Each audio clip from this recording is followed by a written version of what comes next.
Okay, unmute yourself and take it away. Okay, let me share my screen. And well, let me make it that, do this, and hello everybody. My name is Sterling Mann, N0SSC, as you can see. I was here last week to talk about the next generation of ham radio, and Dan called on to me to help with a program or a project or startup, kind of a reach out or an outreach, if you will, program for young hams. And basically for advocating for and educating and inviting young people. And that, what I mean by that is mostly what I mean by that is new hams, not necessarily kids and like teenagers, but, you know, millennials, Gen Xers, and kind of other people outside of the standard demographic of ham radio, which is, I mean, it's the elephant in the room, right? Let's see if you can see my screen. Does it look good? You look good. Okay. So this, too soon. So this presentation I have is going to be pretty short because things have been kind of crazy this last week. I just recently adopted a new puppy. And last night I hardly slept because it was yelping and finally fell asleep. But if I look tired, you can blame my new dog, Percy, who's named after, well, you know who. So this presentation is broadly youth and amateur radio, but it's going to be, what I'm envisioning is 4 like workshops. I don't want to have like, I don't want to just sit up here and do a monologue because everyone's seen that, and I'm sure everybody would love to see that. But there's an actual initiative, an actual project and going on. It's not just this one, but kind of overarching. There's many gears in the fire, many irons in the fire, many gears playing to basically, I wouldn't say revolutionize amateur radio, but it's more like a publicity awareness campaign for amateur radio that is specifically focused to the next generation of hams. That will be, you know, what makes up ham radio when I retire. I'm 28 years old, so I still have a long way to go. And hopefully when I retire, ham radio is still here, and I'm part of that initiative to try to get it done. So I'm Sterling Mann, like I said. I'm a part of, I have many hats. I was a former ARRL youth editor, and I wrote an article every month for the ARRL website, which I stopped doing in 2014 due to staff changes at the ARRL. I also do blog at N0SSC.com. I run a podcast at, it's called the Phasing Line Podcast, which is done by me and Marty Soloway, N0SSC, who used to be Kilo Charlie 1 Chicken with Fries, CWF. And generally, and also, I guess I didn't put it on here, I'm a Youth on the Air organizer, a committee member for the Yoda Region 2 initiative, which is a youth camp that we're putting together. And then I'm also the president of the current president of the Young Amateurs Radio Club, YARC, which is a online-only Discord-centric radio club. And you can probably hear the dog barking in the background. That is Percy, but hopefully that's not too annoying. Okay, so here's kind of the overarching problem. Where are all the young hams at? This is the State of the Hobby Survey in 2019 that NARMA ran. And I've been finding a lot of data around, especially from the Delta division of the ARRL, that helps this kind of claim that there's this large bubble of older ham radio operators. And the problem is, the real problem is there's no data to say, is that bubble going to just move off the side of the screen, or is the influx of new hams enough to support that bubble? Or can we do things to help increase the enjoyment of amateur radio and the people of a younger age to get into amateur radio, so that we can like flatten this curve? We have probably been putting a lot of focus, or a lot of righteous focus, on flattening a certain curve. But this is a curve I'm really have been particularly interested in since I got into ham radio like 10 years ago, since I'm a younger person. Thing was, I got into ham radio and I didn't find a lot of people my age until I started asking around and finding, you know, these fragmented groups, and finally coalesced into things like Yoda and YARC and the Collegiate Amateur Radio Initiative, which I'll talk about here in a bit. So recruiting young hams, rule number 0. This is kind of an overarching thing. Don't start with a test. If somebody asks you, hey, what is ham radio? You don't say, well, you got a license and then you do this radio thing. Because what you're trying to think about here is like, what's a good elevator pitch for amateur radio? It's something that you want to explain, not with an examination, because the examination is a requirement, and that's great. But it's not very enticing. Like if somebody told me, you can get a career in electrical engineering, but you're going to have to take, I don't know, 400 different exams over the course of your college career, that would be a lot less enticing than you'll get to manipulate electrons into the future. And that's something way more interesting. So this is kind of the beginning of a pitch of what ham radio is, that you can help recruit all people, all hams into the hobby. Rule number 1, I think, is display your passion publicly. So all of us here have a passion for ham radio. If you don't, I think you're in the wrong place. But one of the things that we really need to do in the 21st century is have a concerted effort of publishing our activities, our interests, our passions, or whatever we're doing, our experiences in ham radio, because the way the world works right now is through the internet. And if you don't have a blog or you don't have some sort of media, a video, if you haven't written down, if you haven't emailed it to anybody, then no one knows about it, which is fine. I mean, I'm not here to yuck anybody's yum. I'm not saying if you're not doing this, you're a bad ham. Not at all. I'm just saying that if you participate in this, you can help usher on a new generation of hams and ham radio. And I don't want to talk down to any particular ham. I'm kind of using this presentation directed at the leadership, the organizations, the section managers, the field organization, directors, and that sort of thing, to start gathering, to coalesce around a specific mindset and some sort of agenda or mission that works with recruiting new hams and young hams. So rule number 2 is leverage and support the established organizations that support youth. For example, Young Amateurs Radio Club, the YOTA organization, and then YACHT is another one. And I think there's several others out there. The YACHT is the Young Amateurs Communications Ham Team, which is on Facebook, ran by Ed KG8CX in, I want to say Minnesota or Wisconsin.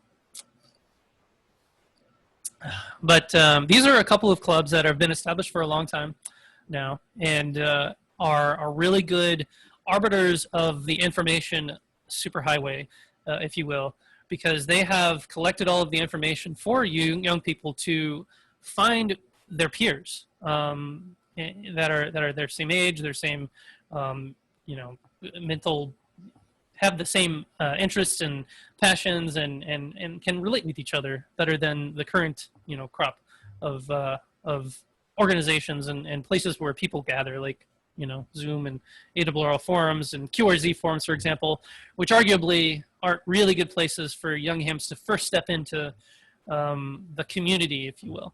Of course, there's the club route, but clubs are all online now, which is a good thing, actually. But there is this missing face-to-face interaction, but I think that'll soon be over, hopefully, whenever COVID ends. But in the meanwhile, like I think Ron said earlier, this Zoom is a really good way to, have organizations, have community, and show your passions and support each other and all of that, and have conversations in lieu of, face-to-face interactions. So I envision 4 weeks of workshopping, and this is something Dan Marler emailed me and said, and asked me, like, what's your plan? How's it coming? And I didn't have a plan. And so right then and there, I just thought of this. 4 sessions. First one is solutions for issues. One of the biggest things I hear about is the boy who cried wolf. Ham radio is dying. Ham radio is this. Ham radio is that. The ham radio isn't good for young people. Because basically, what I want to do is collect all of these, what do you call them? Consternations, problems, issues, complications, complexity, whatever you want to call them, problems, issues in ham radio.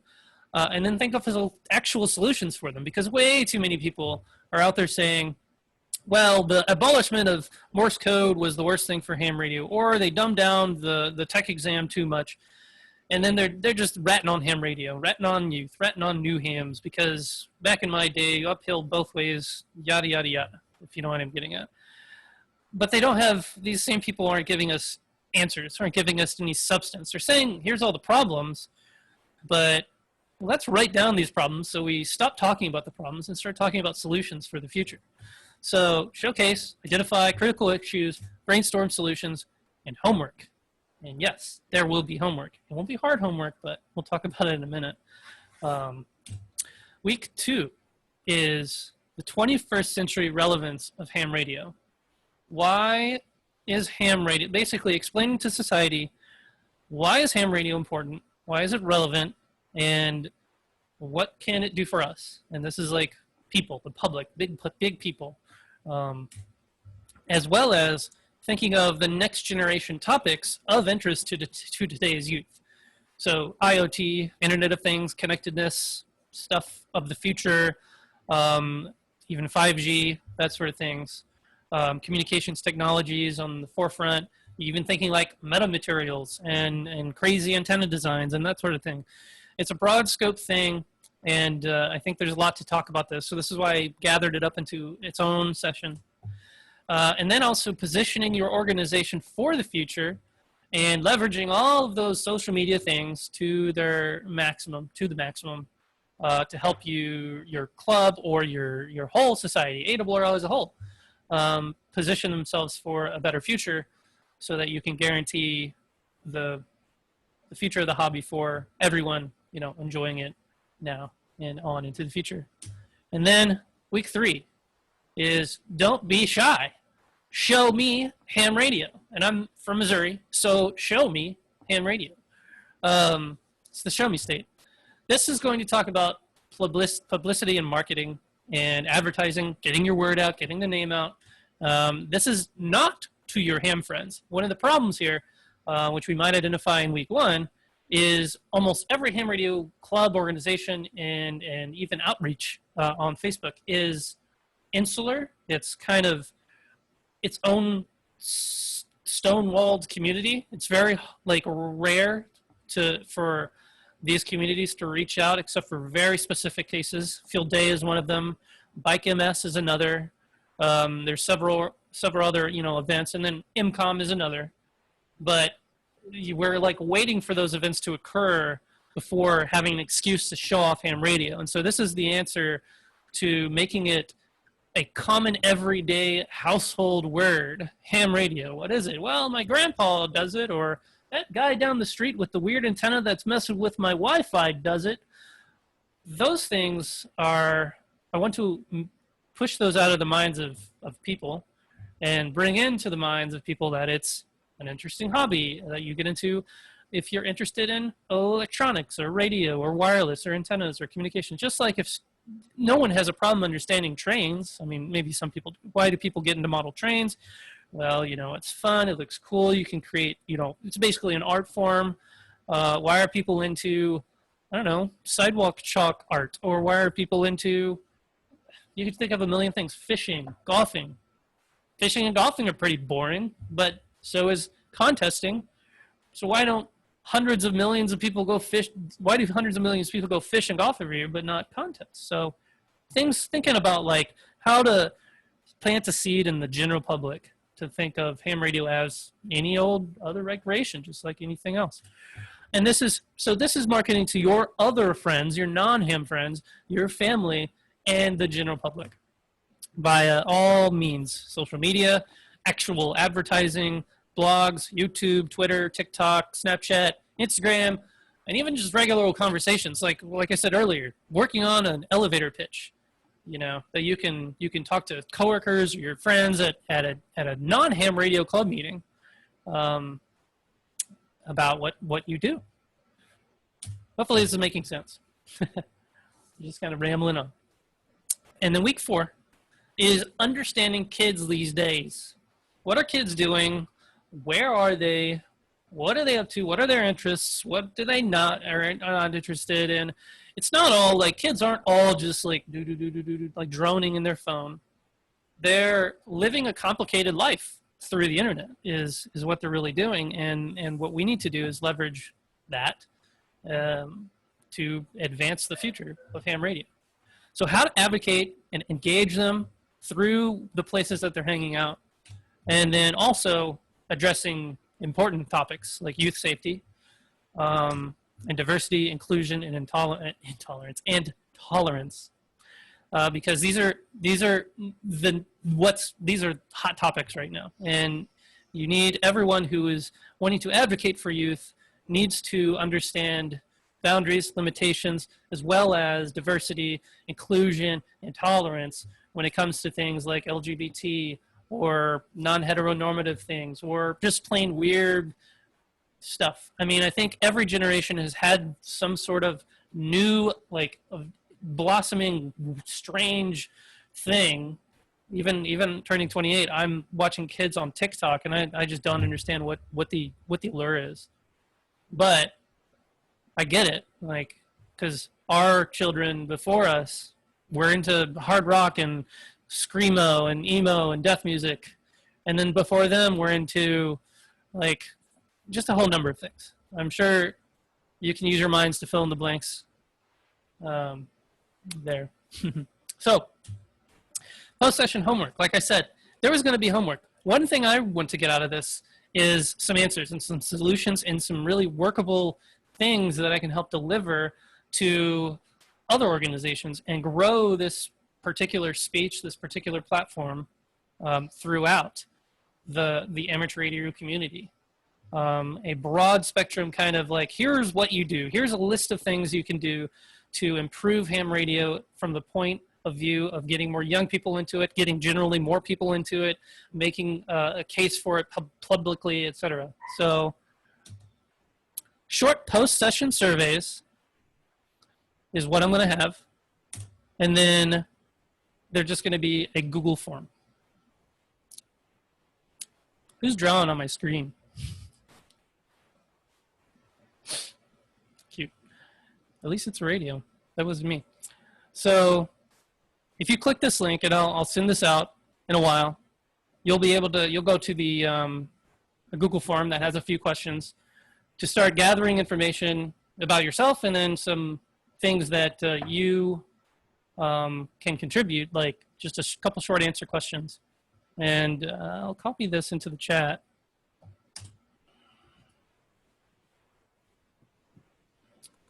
There's been a lot of like trouble with this. I don't know how the whiteboard works, honestly. Here we go.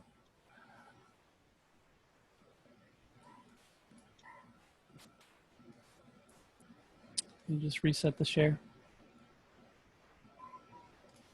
I'll be right back. Okay. So this is just gonna, this is what your homework is. It's very easy. Name, call sign, email. And if you don't have a call sign, you don't need one to help out. And just what do you expect to learn from this workshop? And what are the 3 most critical issues facing youth uptake of ham radio? And it's an open-ended thing. Aging population of hams, poor on-air etiquette, the solar cycle, competing interests, this, that, and the other thing. And then you can even fill in the blank there. So I'm going to, I hope that's okay, Dan. And the slide presentation. All right, you see the screen still? Yes. Okay. Whoops. And I was going to copy this link and paste it. No, I want to copy it and paste it into the Zoom chat so you can go ahead and fill it out. And I know there's probably problems on the form because I just made it 20 minutes ago, but it's already okay. in chat. Okay, great. Then thanks for that. Now zip down back there. So now I'm going to just kind of like exemplify a couple of things. And there's also a few things that I haven't written into this slideshow I'll talk about too. Come on, 5%. All right. Okay, so one of the things, me and Neil Rapp are working on the Youth on the Air, and he's a chemistry teacher at the Bloomington High School South High School. Neil Rapp, you might know him, WB9 VPG. He's one of the voices of Amateur Radio Newsline. He's also one of the, I would call the founder of Yoda in the Americas. with how much work he's been putting into that, as well as getting married and dealing with COVID all at once. So it's been great. And he's been a really, really helpful person in the whole youth and ham radio community. And as such, his high school is really kind of amazing. So ARRL has this project, the Education and Technology Program, that funds equipment and curricula and helps develop curriculum for schools all over the place. And they cooperate with local ham clubs to donate things like equipment and whatnot. And there's a lot of high schools that really benefit from this, and it's pretty cool. And then the Wireless Technology Teachers Institute is another ARRL initiative. Week-long training for teachers. They teach radio basics. You can see them here holding robots, remotely controlled robots. They do electronics, they do activities, and they get a $5,000 investment per teacher who attends. So another really great program from the ARRL. Mixed all my slides up. So back to Bloomington High School. Since 2002, there has been 102 students through the high school club, and 32 of them have been licensed. So it's interesting here because not all these youngsters get licensed in their ham radio club. They do operate. They can operate through third party, but that's fine. You know what happens. What we're doing here is planting a seed. So they might get into ham radio long into the future. So they were originally licensed and then reorganized as K9SOU. So they have worked all states, DXCC, 13, even probably now way more than 13,000 contacts, got all continents. They've won school club roundups. They've given out, they've received, I guess their students and club members have received over $63,000 in scholarships. And this has given outreach to over 3,600 students, which is pretty astounding. And this is all because one teacher is a ham there. School Club Roundup is a contest that every school can participate in to contact other schools. Go ahead. Your desktop isn't moving. Are you, is it supposed to be something more than what's on there now? Oh, yeah. Sorry. Is this working now? Don't see any changes. Okay. You see this? Yes, I do see that. K9SOU staff is up there now. Got it. Yeah, I had the wrong thing selected. Thanks. Sorry about that. I'll go back up here and kind of go through. This is the K9SO. This is the Wireless Teachers Institute. There's the robots I was showing you, the wireless robots. And then the Bloomington High School Club and their stats, and then School Club Roundup, and I just mentioned that. They also operate, they do transmitter hunts. They do kind of the traditional activities, transmitter hunts. They do high altitude balloon launches. They do contesting and et cetera, et cetera. So these are really always just good activities to have. And like I mentioned, this is just all because there is a teacher who's into ham radio. They actually put together, they have a step IR at their club station, and they put it together, and now it's on the roof. So they've got a pretty nice, sleek contest station, I'd say. Then we have Patrick Lusandri was in that school, and you have Neil Rapier and Carol Perry, WB2 MGP, who has run the ARRL, or the Hamvention Youth Forum, for the last like 20, 30 years almost. And she's also a teacher. Absolutely amazing person she is, having ran the youth forum for such a long time and sparked interest in an innumerable number of new hams. He's also got the Newsline Young Ham of the Year Award, and is a part of the Collegiate Amateur Radio Initiative. Now I think he's working, I forget, but this is just an example of somebody who got into ham radio, and now, ham radio has propelled their, upbringing and into their career. And I'm also an example of that, but I like to pick on others. Collegiate Amateur Radio Initiative is another one. That is the brainchild of, I think, the Salmi brothers, the Brent and Bryce Salmi, who started the Collegiate ARC forums. And then we had the ARRL had a grant or an endowment from Ed Snyder, W1M, I'm missing his call sign. But that invoked Tom Gallagher, NY2RF, the CEO of the time, to start the Collegiate Amateur Initiative. And this is very similar to the Teachers Education Technology Fund that helps fund high school and other school clubs, primary school clubs. And then this one is more focused to colleges. And this is something that I had a lot of play in at Missouri S&T, helping helping get the word out, and getting my own club, W0EE, on the air. So again, post-session homework, here's the link, which is in the chat. And that's about all I have to share for now that I wrote down. I think I was going to talk about something, but I already forgot what it was. So I think next week, I might have to spend a little more time. Here's what I'm going to do. I need to work on the actual like curriculum and getting the stuff together before I go fully in. So it might be 3-4 weeks. I also want to not just be the only speaker here, so I put out like a call for speakers. In fact, if anybody here wants to talk on the subject of youth engagement, advocacy, publicity, and philosophy, like this is always really different, and a lot of people might not be too interested because this isn't equipment or gear or actually operating. But this is important, I think. This is one of my goals in my ham radio life, is to advocate and popularize and really what I call like normalize amateur radio. So with that, I'm kind of just going to stop rambling. Grant reminds me this weekend is DEF CON, and so I'll make a mention of, remember when we did Maker Fairs? Maker Fairs, I really haven't seen those hitting the headlines recently for a while, either with COVID or otherwise. I think because Make Magazine has gone out of print or gone bankrupt, I think, and so that kind of movement has subsided. But I still see a lot of a lot of people in the amateur radio community saying we need to get into Maker Fairs and stuff, but we already did that. We've been doing that for like 10 years. And now what I've been really wanting to do is hackers spaces, hackathons, that's a word.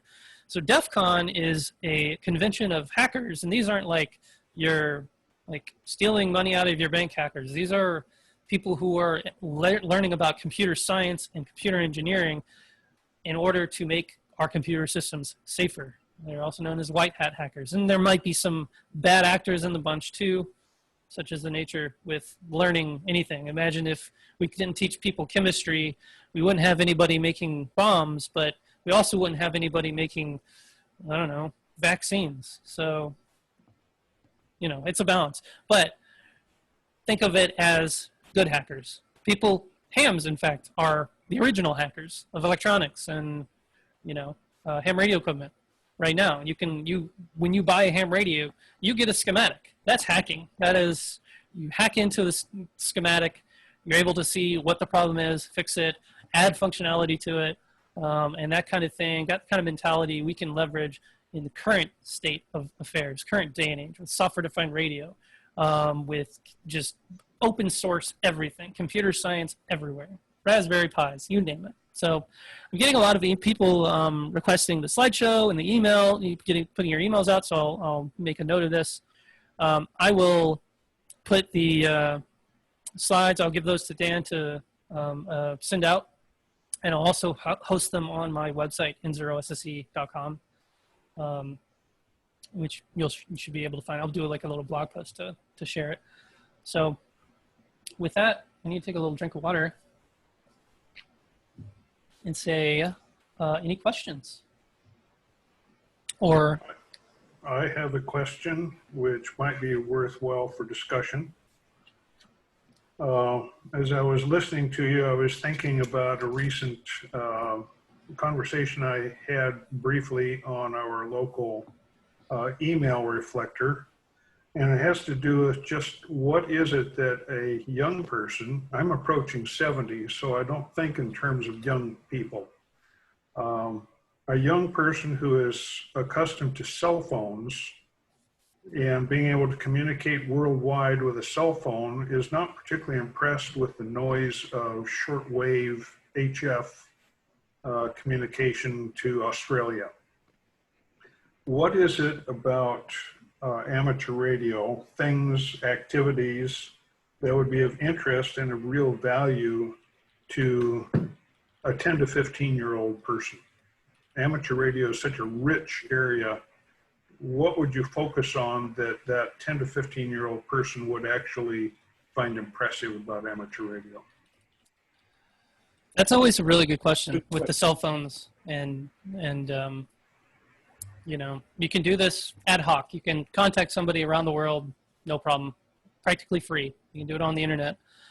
The way I address this is think of how you got into ham radio. Don't worry about cell phones or communication.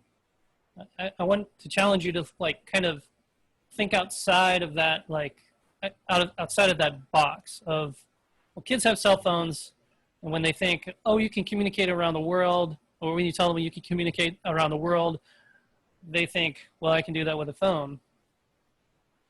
What I've been kind of like going off in these presentations is to avoid that. It's not, I won't really say it's a myth or anything, because it's true. I've heard young people say, well, I have a cell phone. But engage them through their other senses. The fact that it's communication is only one aspect. What I like to push is the fact that it's challenging. It's hard. It's not easy to make contact with somebody. And the fact that you can do something so trivial and turn it into a game is what we can really like push off of, if that makes sense. And I kind of roll it into contesting. And then there's many other aspects of ham radio, like, I mean, IMCOM and traffic and learning Morse code and this, that, and the other thing. So it's hard to like, since there's so many things going on, it's hard to like think of like, what's the one thing? But I don't think there is any one thing. It's certainly really complicated. And I'm trying to like address that one thing by making a general call to just, you know, think about what got you into it. Why is it so cool to you? And just tell that to the young person. And if they don't like it, they don't like it. Ham radio is not a hobby for everyone. But the more you talk about it, the more people hear about it, the more people get into it. Okay, before we go any farther, let's start using the hand. At the bottom of your participants list, you'll find a place to raise your hand, so we don't have people just jumping in here. And I might make a comment on the telephone thing. What I usually say when they ask me about that, who do you know in Germany to call with your cell phone? You need to have a number. In amateur radio, you don't need that. So anyway, back to you there, Sterling. Yeah, that's the thing. You can just like, it's one of the things in on the internet that was a really big thing in like the earlier 2000s, like 2007 or so, was Omegle. And it's literally a chat room where you just chat with a random stranger. Of course, it's ripe for abuse, but before it was abused so much, it was really cool because you just like out of 100,000 people got randomly picked, had a video conversation, and people would meet like their spouses, they would meet their best friends, their pen pals, or just like celebrities. You never know who's on the other end. And the fact that ham radio is like the most boiled down of that technology is particularly interesting to a large number of young people out there. You would be surprised. There are tons and tons of kids, and a lot of them are just like, I don't care. And I was one of those, and my sister's one of those. And then something about ham radio just set the hook for me. The fact that it was like the core technology. It was the like lowest down you could go before like literally throwing electrons. It's literally actually just throwing electrons at somebody else rather than all of this infrastructure and stuff. So I don't know.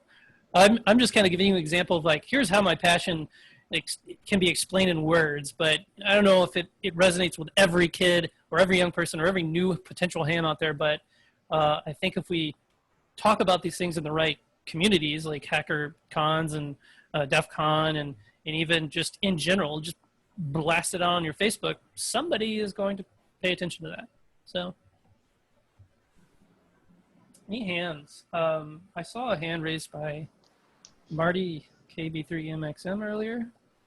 Is it ham radio? Yeah. It's the original. Marty, Good. you ready? Yeah. So we have a club here in Maryland, D.C. It's called Unallocated. That's what it's called. And it is really just a great test bed. They've done an excellent job in combining several different interests. I'll just give you an example. So there's some very, very intelligent people there who will tell you how they took apart a microwave and built a very simple ground penetrating radar that they demonstrated in the parking lot. They one of their members brings in a desktop computer. On the desktop computer, they have hidden a file. The file information in the file allows you to win something. They put it on their private network. They fill the room up with a bunch of teenagers, and they go hack that. And the first one that gets the file wins the prize. Mm. Oh yeah, and they combine those things. They have they do Minecraft or is it Minecraft? Yeah, Minecraft. Right. They bring in a bunch of young people with their own laptops. They put them all on the network and they build a Minecraft thing. I mean, they're all building, while their parents or other hams are over in the corner working the next contest. Okay, so they've mixed the whole family environment together so everyone benefits. Yes. I think that's a great recipe for success. It is indeed one of the differences that we as hams are capable of doing. We have amateur radio clubs or organizations or contesting the hardcore middle of the night. Everybody's looking at the propagation report, and if you're not closing 100 contacts an hour, you're going to be tapped on the shoulder and someone's going to take the mic from you. Yeah, I know all that. Right. Or you're going to invite your friends to go to the top of some summit in the middle of the winter just so you can, fill your log with Summit on the Air contest. It is very, very flexible. But I see clubs. We have one in DC. It's called Hack DC, HACDC. They have a high-powered laser that they somehow got hold of in the basement, and they demonstrate burning holes and stuff. Okay, I mean, bring something and we'll put it in front of our whatever it is, and we'll shoot it with a laser beam and burn a hole through it. It is outside the curve of doing CW. It is outside the curve of doing radio or electronics. When I was doing this, Sterling, the most impressive part of teaching the electronic class was when I stuck a hot dog on two 20-penny nails and plugged it into the wall, and the hot dog blew up all over the place. They were like, "Cool, okay." It really needs it is. It really needs to be outside on the periphery because, as I put in the chat, ham radio might be the very first social media, but it's not the only social media. And I did youth groups, I did venture crews, I do all those kinds of things. I try to instill that into everybody, but what I find is there's too much chatter, there's too much distraction, and our hobby is a hobby. And I'm of the opinion that if you invite your youth in and you say, "Hey, I'm going to have this," and they don't show up, okay, that's fine. Somebody will. So thanks, Sterling, for a great insight into making our hobby and amateur radio just more valuable than it's ever been. Thanks. Awesome. Thank you. Yeah, that really hits a nail on the head that I wish I would have written down, but hybridization is kind of what you're getting at. It's not just ham radio. A lot of what the future is going to hold for us is the hybridization of activities that it can or are somewhat adjacent to ham radio. If you've heard some talks by Ward Silver, N0AX, he's my personal alumni. He actually lives just about 30 miles away from me, so him and I have had a lot of drives to Dayton back and forth, and he has always had this just interesting out of the box like mentality on the future, like, and I don't mean like the big F future, like where, flying cars and everything. It's what can we do as technologists to engage young people in a broad sense, like STEM. I mean, Well, we're yeah, but STEM is it. STEM is, I agree with you, but I think STEM, the stigma of STEM is that you're going to be involved in something that is going to be, you know, educational for you. That's just the general idea that I have, that when you're done, you're going to learn something instead of having fun. right. One of the things that I'll tell you that was very popular, I don't know if you remember the TV show where the guy would bring like a refrigerator in and then take a saw and cut it in pieces. I did a similar thing. I would bring in an old VCR with a bunch of hand tools, safety goggles, gloves, or whatever they needed. I would put it on the table. I said, okay, folks, okay, guys, you got 3 hours to take that apart. And when it's done, I want it all to be put into these bins over here, these plastic containers. Let me show you what you're going to do. This is that, anything that's a screw, nut, or a bolt. Well, what they didn't realize was they were actually helping me get ready for the next Ham Fest for my tailgate, because I'm going to sell all that stuff.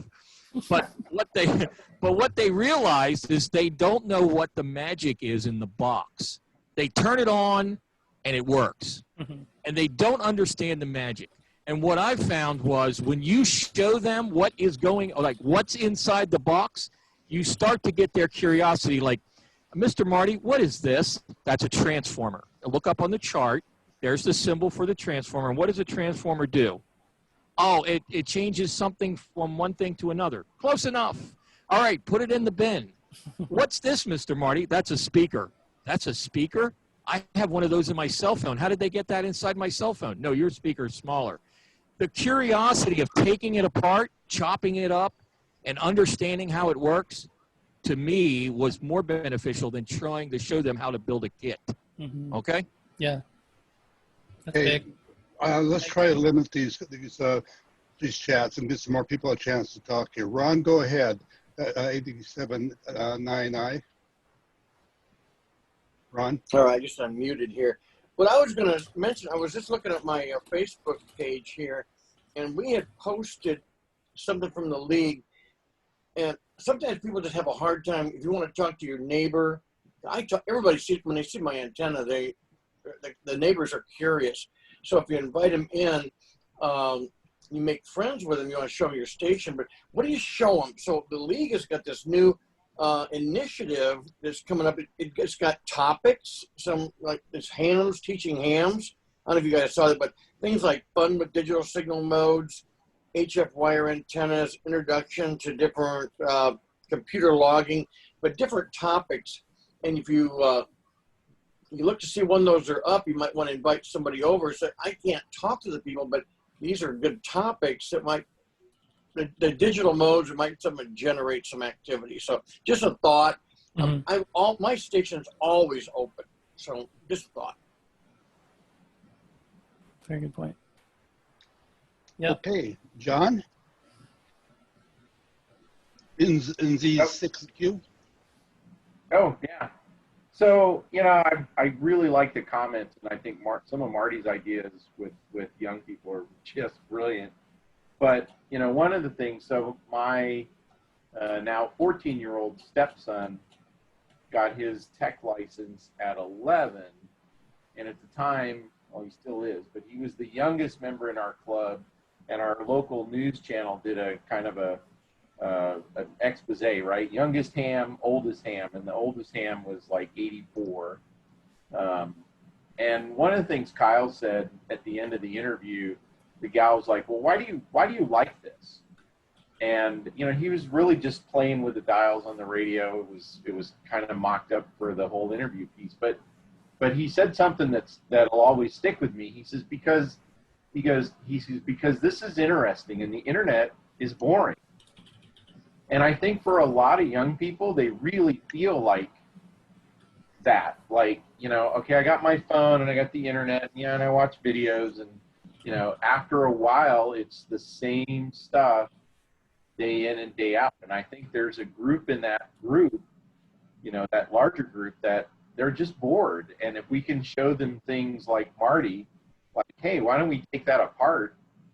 And you know, Kyle he likes to sit and build antennas and you know, try to, and he's really good at understanding, you know, how that math and everything comes together, right? So I think we don't want to just, yeah, they got their phones, they got YouTube, they got all this stuff, but what I'm finding out when we talk to young people here in our club, in fact, I just got an email 2 days ago from a teacher at one of the local high schools that wants to start a ham radio club, just totally out of the blue. And at another high school, we've been pounding on the front door for 3 years and basically getting turned away by a principal that's like, no, you guys aren't coming on my campus, you're not doing all of that. So for Sterling, part of maybe the bigger picture is, I think high school clubs have a huge opportunity to get resurrected in the future of amateur radio, but we need to figure out how to get around less than enthusiastic administrators and rules, that are just going to stand between us. Like at that one high school, we have 3 kids that are licensed hams, but we can't get the administrator to get a club going. My 2 cents. Yeah, that principal should get fired. Darn. Yeah, she's a nice lady, but she's just never seen it, right? Yeah. Well, I send her to the ARRL Teachers Institute. 'Cause that's I think one of the answers that the ARRL has is not only do they teach teachers how to educate on electronics and science through radio technology, but they also address that kind of like, how do I get a ham club into my organization? Everyone asks the same those questions because it's hard, it's expensive, there's no support. And I think even bigger picture, if we make ham radio like an average everyday household term, then it would be a lot easier to. But in the meantime, those things like the Teachers Institute really helps. So, just keep going on it. All right. And I think we have lots of hams in our communities that are willing, like for the guy at this other high school, we already have, in the space of a few days, HF transceiver, VHF, UHF transceiver, DMR transceiver, that people are willing to donate or loan to the school to just, hey, let's get you some equipment. Let's rock and roll. And I think there are lots of people lots of hams across the country. And it doesn't matter if you're 17 or 87, that have the, that are willing to do that. Mm-hmm. Okay, great. Lou, you want to come on? Put your hand up into RQ. Okay, good evening, guys. I did a presentation back in 2007 to a group of high school students, and it was just an introduction trying to get the old ham radio club at the school restarted.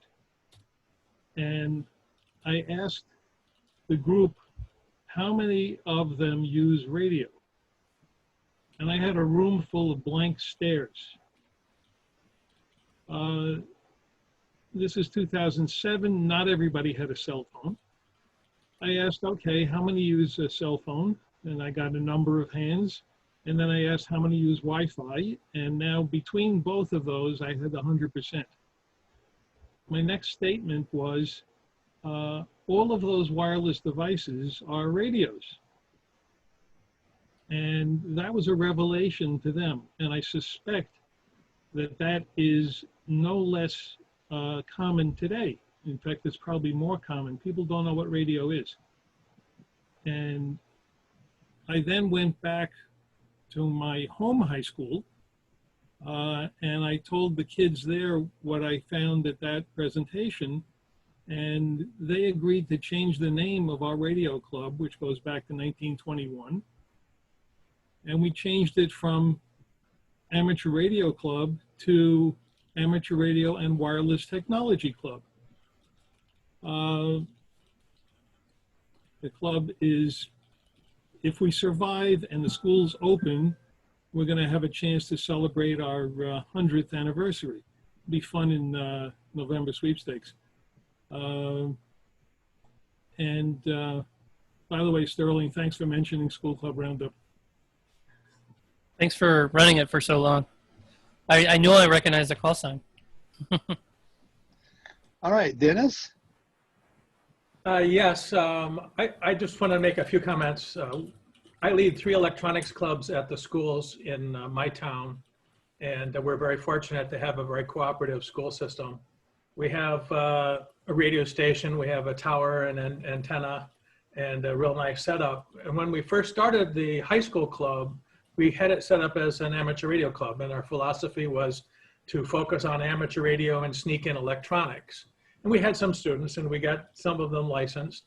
But what we learned from the students, because we would, talk to them, get to know them, get feedback, was a lot of the students weren't interested in amateur radio because they just didn't want to talk on the radio. So after further reflection, what we decided to do was to focus on electronics and sneak in amateur radio. Yeah. And all of the advisors are amateur radio operators. And so that's what we've done for the last 7 years. And I believe that's been very successful. We do get the students interested in electronics. They learn how to solder. They learn how to build stuff. We do have demolition day, which is what the other gentleman was talking about. And that's universally loved. So we also do Arduino stuff because all the peripherals are electronics.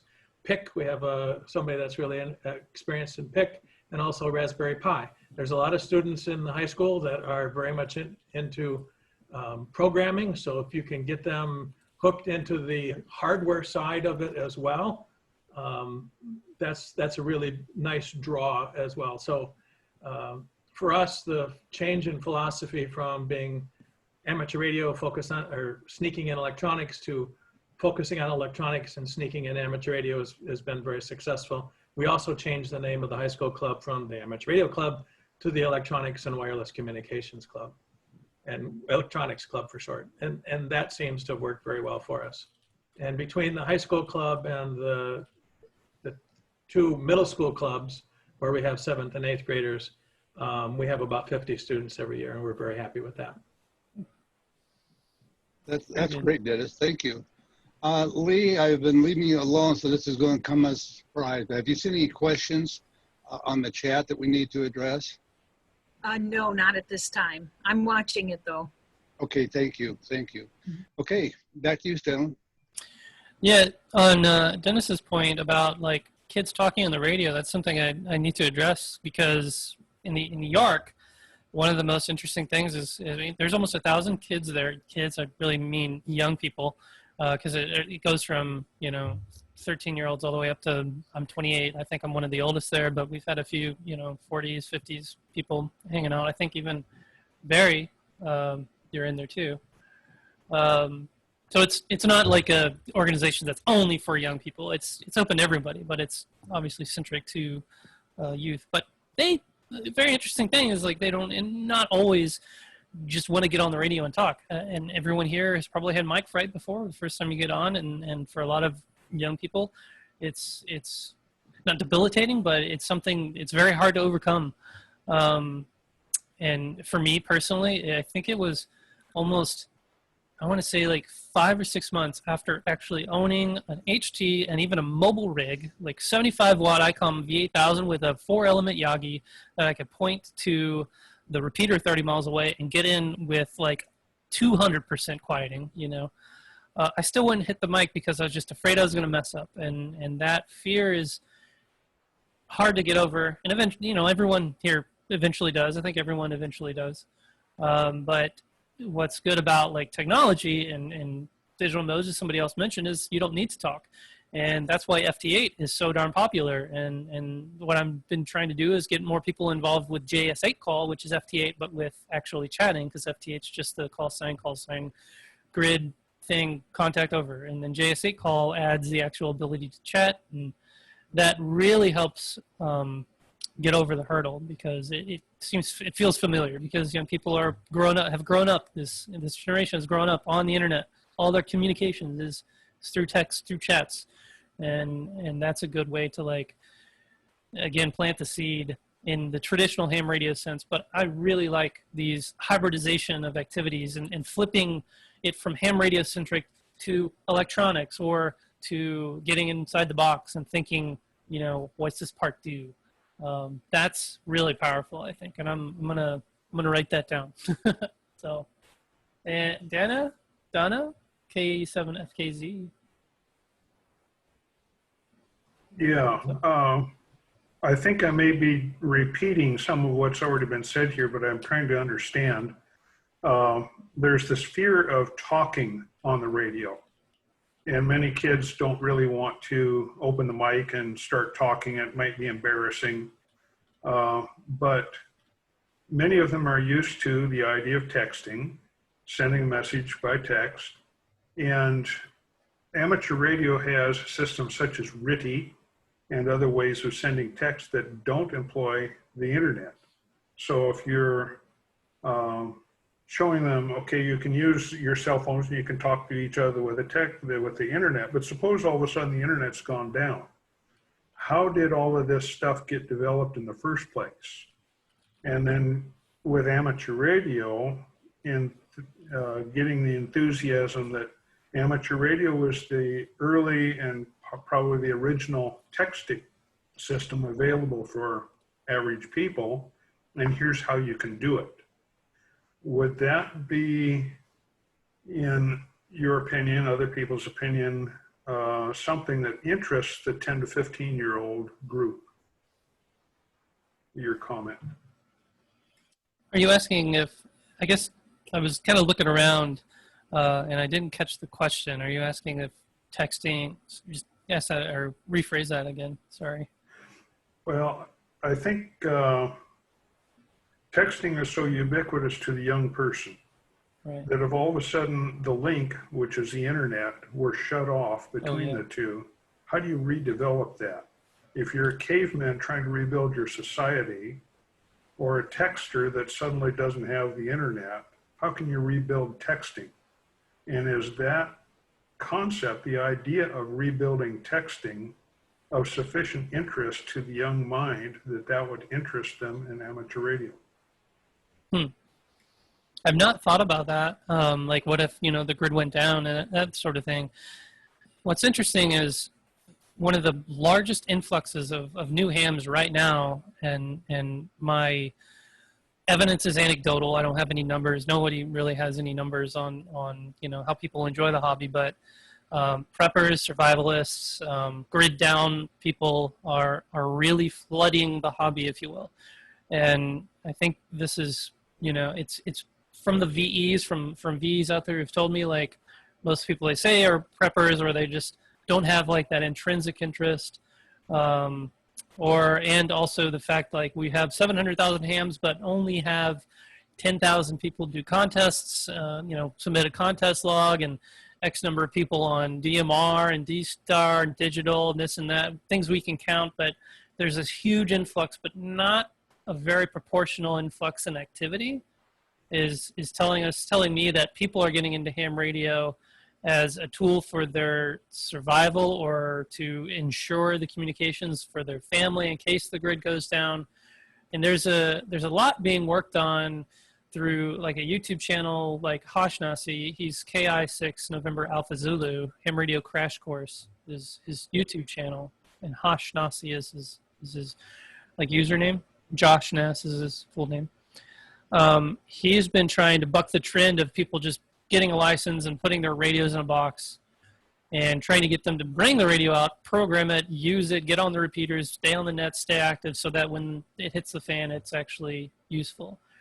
So kind of roundabout, that's kind of related to your question, like, is that mentality useful in getting people into ham radio? I don't know so much. I have to think about it, but I think that's a really popular reason why people are getting into ham radio, and so it's probably not too far from the truth, I think. If that makes sense. Okay. Let's see. Thank you. George KG6SD is holding his hand up in his camera. Go ahead. Yes, thank you. Kilo Golf 6 here, Delta, King George 6, San Diego. I'm a volunteer on the USS Midway Aircraft Carrier Museum here in San Diego, and I volunteer in the radio room on board. And one of the things that we do is we do a Boy Scout Radio Merit Badge program that really works out well. Hopefully, when we get started back up here, one of the things that I want to try is to actually get something into the hands of the youth. Like the gentleman who talked about disassembling a VCR, it's very good to get them hands-on experience. And one of the things that I'm going to experiment with is I have a stack of the ARRL magazine, QST, and I've blocked out my address on it, and each student that comes into the class, I'm going to make sure that they have an opportunity to take the magazine with them because there's an awful lot of information in there. If most of you are like me, in our youth, we grew up on magazines, looking at the advertisements and dreaming of things that we could do. So one of the things that another Boy Scout program does here in San Diego is when the Scouts actually do pass the technician exam, they get a handheld walkie-talkie. Granted, it's a Bofang or some other inexpensive handheld walkie-talkie, but basically they're on the air and ready to go. That's one of the things that we're trying here in San Diego, and I thought I'd share it with the group. Back to you, moderator.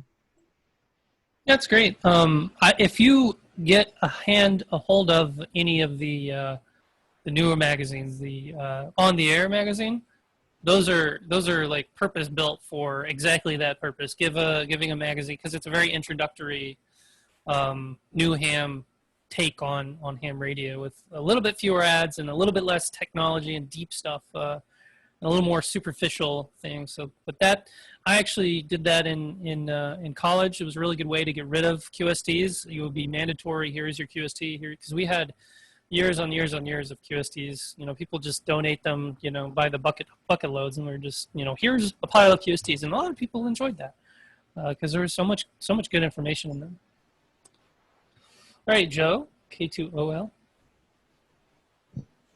How are you? First off, great presentation. You know, conversations like this kind of remind me when I was younger. I'm 43 now, and when I was younger, I used to deliver newspapers and talk on CB radio.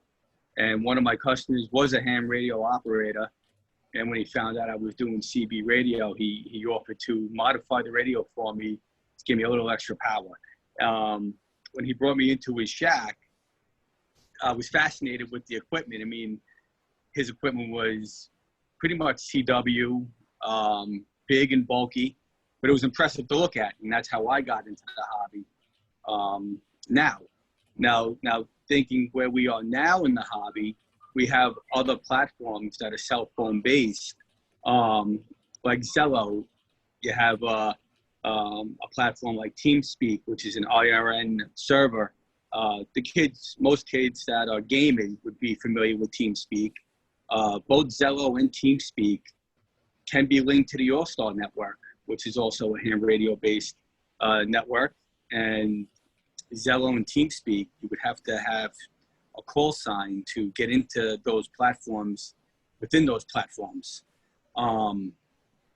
If cell service went down or your Wi-Fi went down, you have APRS Droid, which I had an idea from hot air balloon person that used the APRS Droid off grid with no Wi-Fi, no cell phone service, and he used this cheap Baofeng. I think it was like the 82 model, and he linked it to the APRS Droid using the mobile linked Bluetooth, and you were able to register on APRS under that platform. Again, all these are cell phone based, so that's why I was bringing them up, because it's kind of touching base with the youth's interest, and their interest is their tablets and their cell phones. You know, well, at least my 10-year-old daughter is that way. And then, of course, you have DMR. We have hotspots, things that can be programmed, computer-based. All these things could help pique the youth's interest. Also, with TeamSpeak, I did check in on a breakfast net. It was probably 5 o'clock, 6 o'clock p.m. here, but in England, I guess maybe they're 12 hours in whatever direction they're in. It was breakfast by them. So you can even get them to check into these nets in different countries using that platform. Mm-hmm. And, you know, it's a starting point. And if you remember when you started as a ham, there was always a starting point, and then there were the interest that got piqued once you were in the hobby.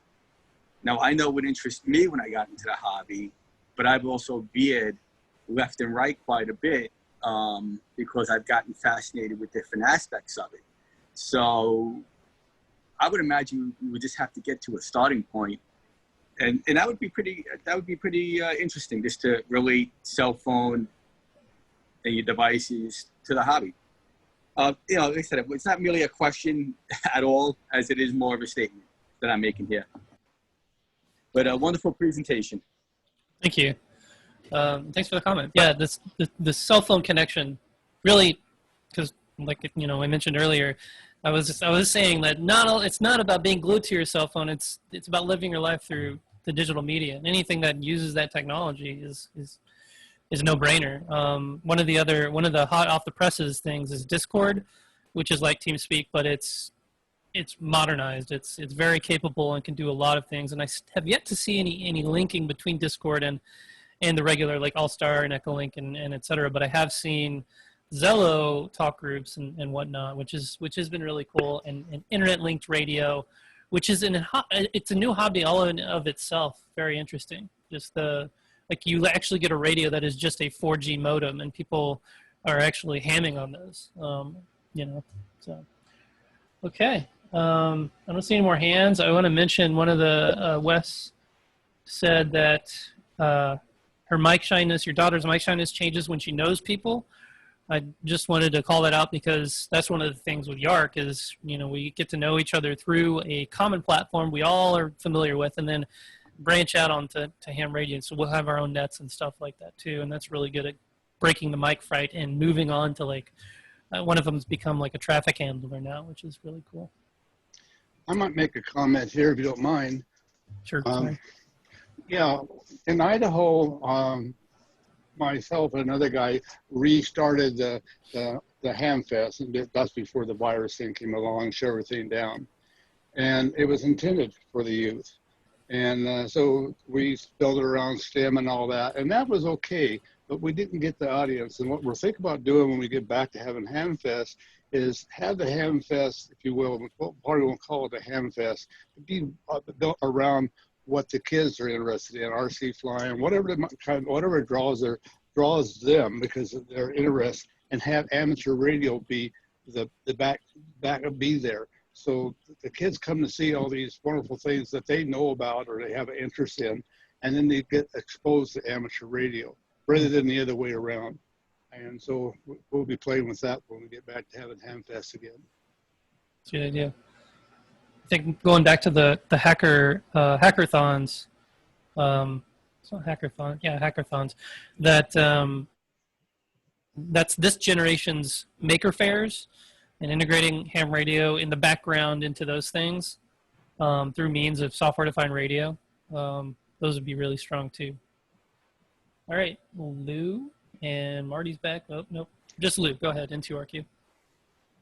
Okay, I agree with that last comment about what I found was rather interesting. You talk about the kids and their phones. I would make the mistake too often of dominating the club meetings, and the kids would be following what I did. But I learned from them finally to just turn them loose. And if any question came up, they were immediately on their phones researching it. And when I said, I know what I like to do in ham radio, but you tell me what you'd like to do. And they came in week after week with new projects to do. We ended up with participating in a solar observatory project through Stanford University. And it was something the kids found online. And so asking them what they want to do, I found to be very useful. That's great. That's good information and something we could all learn from. Marty, you want to take the floor? Yeah, thanks, Dan, and everybody here. First of all, I just want to pass this along. Normally, and almost always, we have Oscar and others from Virgin Islands and Puerto Rico's, and my prayers goes out to them and their storm they're dealing with right now. But what I want to ask Sterling, you've given a lot of positive and very good suggestions on how to make it work. I am absolutely sure in your lessons learned book, you might have had something that said, I'll never do that again. So, yep. So maybe share one or two of those, don't do this. Or you might just stub your toe in the middle of the night and not be able to forgive yourself. Like don't, somebody mentioned about soldering. An excellent opportunity, because nothing's more fascinating than when you give a bunch of youth plain circuit boards and you give them some solder and you just say, melt this metal on that board, and they look at you like, wow, this metal melts? This is so cool. And then you're like, wait a minute, hold it. I'm going to give you this. This is a copper. This is the cap for a copper pipe. Now I want you to solder this on that board. So you're going to put it on the board. You're going to hold it with your glove, and you're going to heat it up, and you're going to melt the metal. And they take it home to their parents like, look what I did. Look what I built. I put this thing together. Well, what is it? I don't know. So, but what I heard later was from the parents was, is this safe? Is it safe to use solder? It's got lead in it. Is it safe to do this? How do you make sure, what would you avoid us to do? You have experience here. Many of us do. I'm trying to think of it, and I've done so many things. Like, I'm sure you have. You're right, but the problem I have is I often do, I do a little bit and just enough to get somebody else to kind of roll with it, and then I jump off and do the another thing. I think one of my own pitfalls is I need to stay consistent, and that's one thing. One piece of advice is, if you're working on a program like this, don't just give it up in the middle of the way. I have a very similar story when I was running a summer camp at college at Missouri S&T, and we had just a very simple electronics kit, and I made way too many assumptions about what these kids could do with the soldering iron. They couldn't even know how to turn it on. It was like that, and what I could have done better was do some education before the class. I thought they were coming in as, well, I know how to solder. I know that this metal melts in this thing.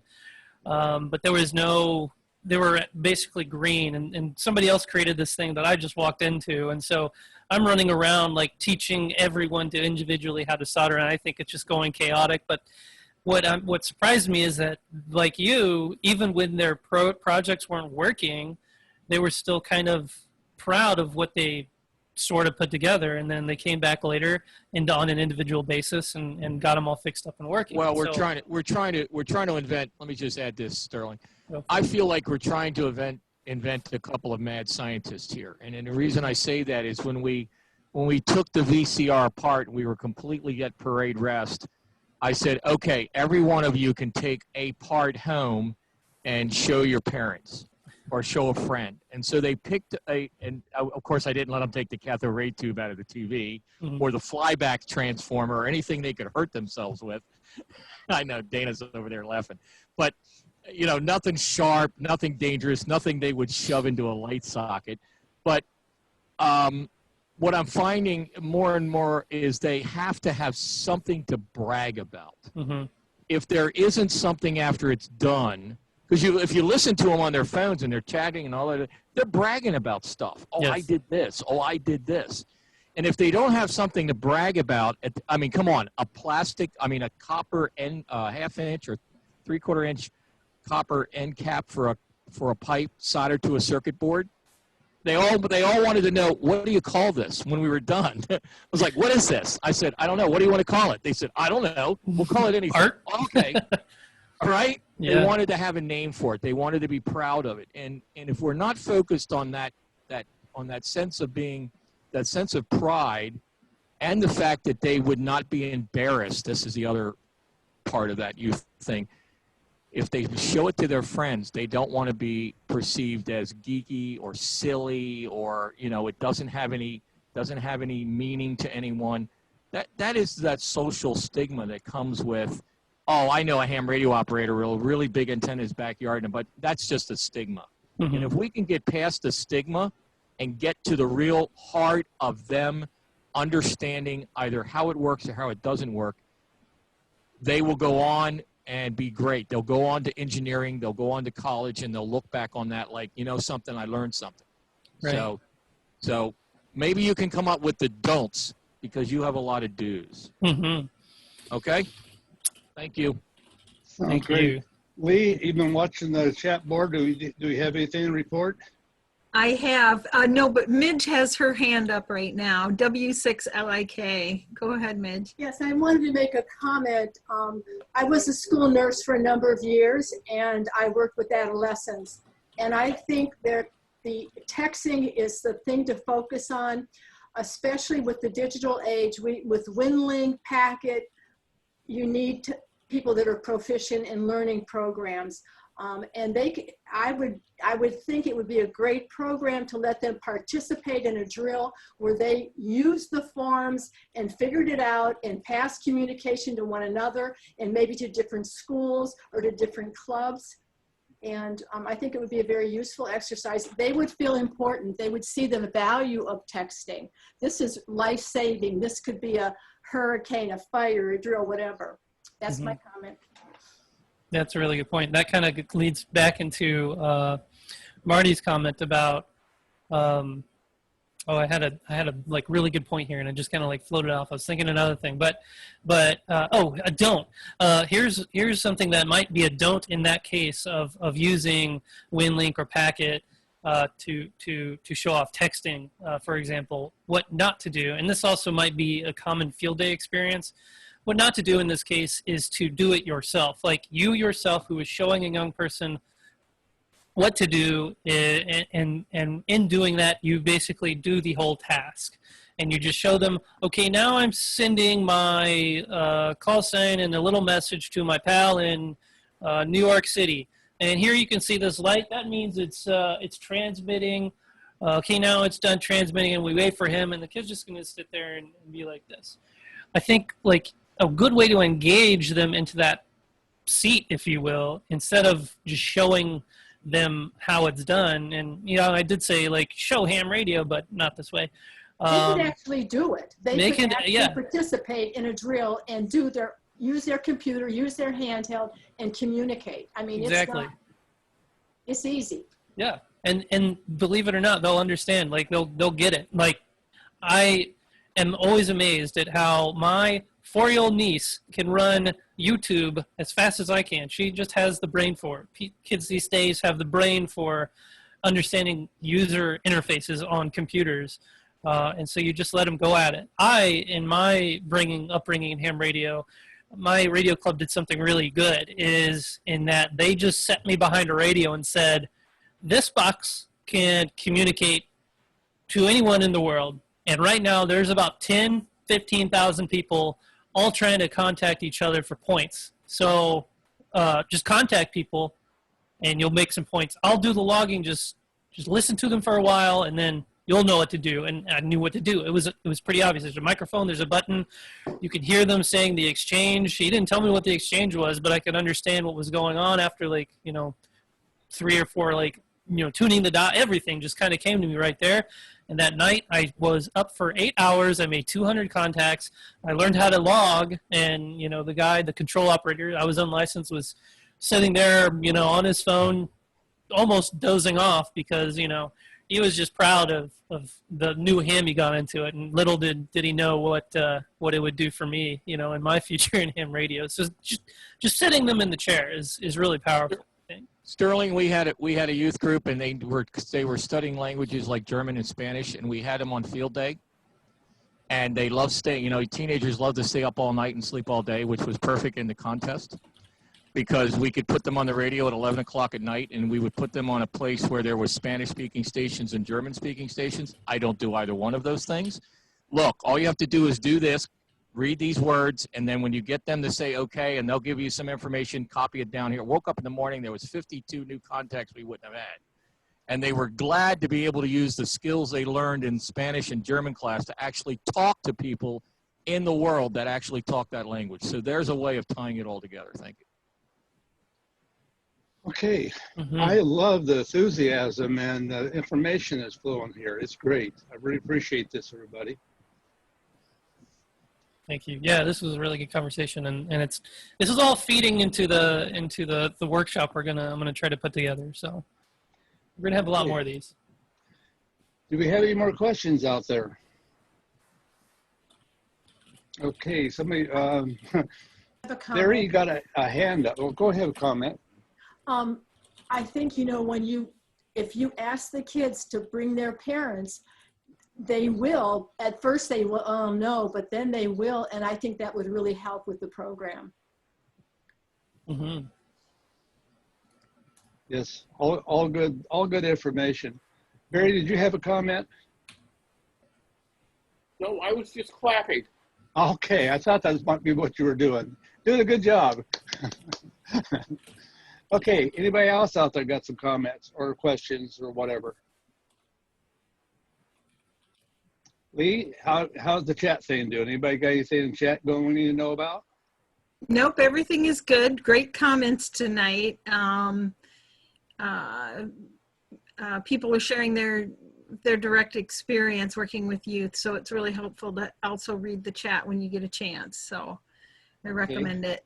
I think Sterling did pull out one of the most pertinent expressions of experience with Wes with his daughter, and he continued part of the story saying that once she built something, I think it was with LED lights, then she also wanted to add switches, and I can really relate to that. So yeah, that was good. This is great, folks. When I send out the video on this thing, I'll try to include the chat thing with it too, so everybody gets that, especially those that could not participate tonight. As Marty pointed out, we got some Virgin Islands and Puerto Rico and all down there. Got some pretty serious storms going on right now. They're shut down because of it, and so there's going to be a bunch of hams affected by that. So we need to be able to get them included here. Is there anything else? We did have a 12-year-old on here earlier, but he left early. Would this be a forum for kids? I know somebody mentioned that in the chat box. Sterling, your show. Yeah, generally what I'm trying to do with this is educate the Elmers out here and the mentors. But there's definitely room for young people, and I think even younger than I, here to help generate some ideas and thought. I don't know if, you know, the younger you are, the less experience you are. It's so true. A lot of these people, like, you know, have been in ham radio for a surprisingly long time. I mean, think of even Neil Rapp, WB9 and VPG got a ham license when he was 5, and that was back in like the 80s. And you know, we see that all the time. Very young kids getting into ham radio, being like wildly enthusiastic about it. So sure, yeah, I wouldn't oppose it. Well, maybe between now and the time we get this series wrapped up, we can come up with some plans to do something like that. That'd be kind of fun, something to work on. Yep. Yeah. Okay. Sure, go ahead. I was going to add, Dan, we've got some hams that are under the age of 16 that are generals. We have one that's 12 and has its extra. So my suggestion is, if once you have your ham license, you are a member of the fraternity. You are a member of this group. I don't care if you're 5 or 500 years old. As soon as you get your ham license, you are a member. And we need to have that sense that if you have a ham license, we enjoy having you join us. Mm-hmm. Okay? Yep. We also need to build a platform where they're excited about doing that. You know, I don't know about you, but you go into a room, a ham club is full of a lot of people that are 60 and over, and you have to be 12 years old. You might find the conversations fascinating to begin with, but they also might get bored with them after a while. That's right. So we need to see if we can find a platform to balance all that out. And I got the people here that we got the seed planted. So let's work on that. Okay, are there anything else? Sterling? I'm good here. I'll send you the presentation so you can appreciate email that. it out. I'll put it on my website, and in a couple weeks we'll reconvene. I'll get with you and figure out what's next, and then go from there. Same time, same place next Wednesday. I will put the same password back in. So if you take put a shortcut on your desktop with this and the password, it should work for you next Wednesday when it comes time for this program. Okay, unless there's something else, I'm going to close this thing down. Wish everybody well, and we're going to have another presentation tomorrow, same time for Aries and the activities going on there for those interested in that part of the world. 73s, everybody. Thank you, everyone.